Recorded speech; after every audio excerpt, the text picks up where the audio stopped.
Uh, it's currently 12:05 a.m. I'm like super bored. Uh, I I was trying to edit, but like I got bored,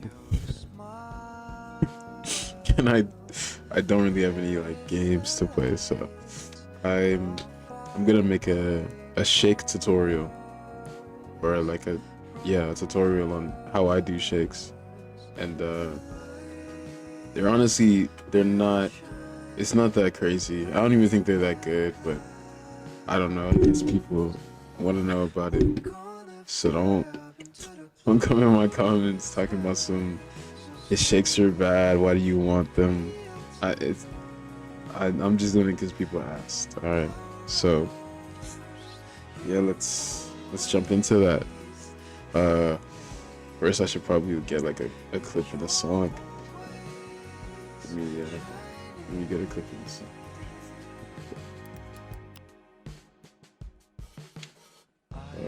Let's see. Um, Fuck. Uh, um, Shit. This is shit. You are my sea, you are my sunshine, the star, the moon. There is a light not far away from us, from us.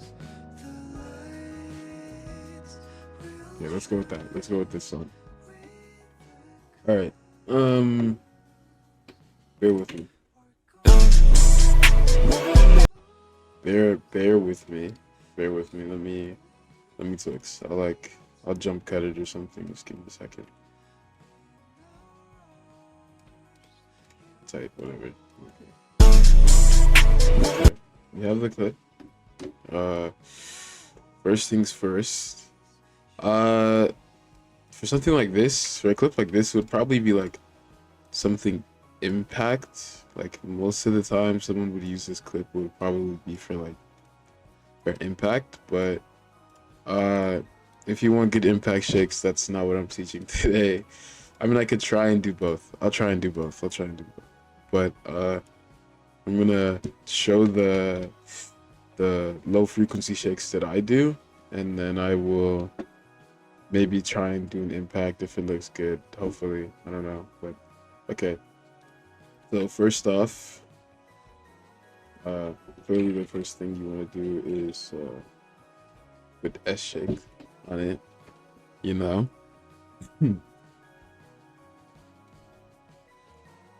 Okay. Now for S shake, look, let's play it without messing with any keyframes, right? This is what this is what it would look like, without any graphs, no nothing, all that jazz, right? I'm gonna go as in depth as I can and like to how I understood how shakes work, okay? So first thing I always do for low frequency, I always stay between like 2.5 to like 3. I think for this one 3 would be okay, right? So I always stay between like 3.5, or no, 2.5 to 3, maybe 4. It just depends, but first you gotta graph your amplitude, right? I think this graph would be fine. It's only 3.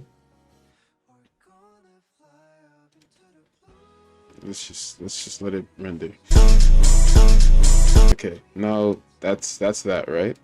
But as you can see, there's like a lot of shake. It's shaking really hard, shaking extremely hard. And for low frequency, we don't want that. And a low frequency shake, it's in the name. It makes sense. So basically, you just bring the frequency down. For the frequency, you can go as low as like 1 if you needed to. Honestly, it's up to you on how like light you want the shake to be. But for this one, I'm gonna say like a 3.5 probably would be okay. And then the phase is like it'll change the point the shake is starting at. So like changing the phase basically would just like make the shake start at a different point. It'll help you like shorten a shake or like lengthen it, or maybe like it just makes it like change how the shake is starting to shake. I just said shake a lot. Z distance is basically if it's like zoomed in or anything beforehand. And usually you don't have to mess with that because you're probably gonna scale the clip. But if you do want to mess with it, be my guest. It's up to you. Have fun with that. Never turn on motion blur. It just makes it look really ugly.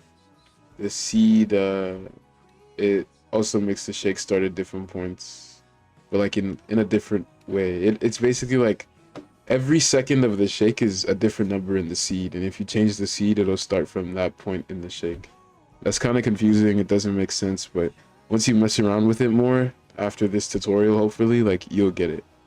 And so now this is the important stuff. There's 4 different categories down here. There's X shake, Y shake, Z shake, and tilt shake. The tilt shake is just like if you want your like if I say I move it to like 2, you see how it turns a little bit? It'll basically add like a little wobble to your shake. The higher the number on the amp, the higher the more it'll like tilt, you know what I mean? Z shake is basically if it zooms in or not when it like it'll start off zoomed or zoomed out a little bit. Well, not zoomed out, but like it'll start off zoomed when you do your shake. That's what Z shake is. Y shake is how like vertical. It'll be like how hard the vertical shake is, and then X is how hard the horizontal shake is.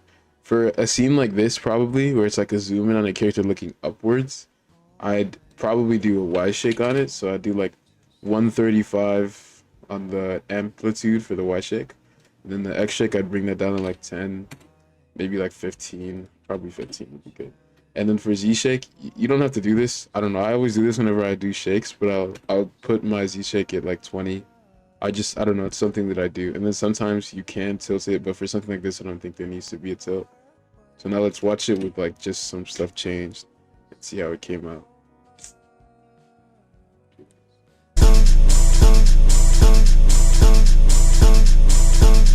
See, that's pretty okay. It's, you know, it's all right.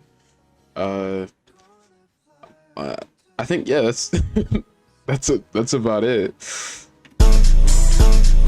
It kind of does drag on a little bit, but like that really has nothing to do with the values. You can just like sharpen the graph, and if it like the graph is too sharp or you can't get the graph looking right, then you can mess with the values. But I think it's okay for something like this. If there was like build up, I'll give an example of build up real quick. Yeah, let me give an example. So let's say there was a build up to this shake and it was starting like here, and then Utah's like, you know, sitting there all depressed and shit. Freeze that. Let me just freeze it. You know, Utah's here. He's about to do his thing. For build ups on shakes, all you really have to do, drag the adjustment back a little bit, go to your keyframes, and then set a keyframe before like where it starts, put it at 0, and then do an out graph. Basing it like on how hard your out graph, it'll show how like how much you can see the build up. But like for me, usually I like to go with like something like this, or if I really want there to like the build up to be seen, I'll go like something like this. But for this, I'll go like this, and we'll see how it looks. Let's see.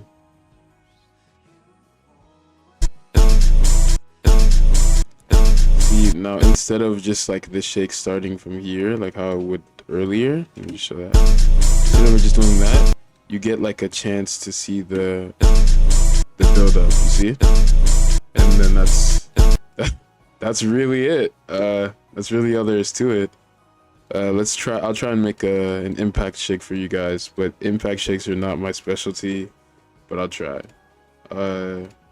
Frequency, let's say for that I'll bring it up to like 12. Honestly, I don't think I'll change any of the values here. Probably make the graph a little bit sharper. And that'll be like really much it. Basically, if you want your shake to be heavier, add more frequency. If you want your shake to not be heavy, have lower frequency. And that's like about it. That's really all there is to it. There's nothing more. There's no like secret to making good shakes. It's really just, you gotta feel the song and feel the scene that you're twixing or you're editing, and you have to really make that shake match it. It's just, that's really all there is to it. So hopefully this guide helped you out. Hopefully it made understanding shakes a little bit easier. If it didn't, I don't know, maybe ask me in the comments or something. I'll try and make it more transparent. But other than that, that's about it. Thank you for watching. That's the whole thing. That impact shake is kind of bad, but it's not that bad, but whatever. So thank you for watching. Hope it helped. Peace.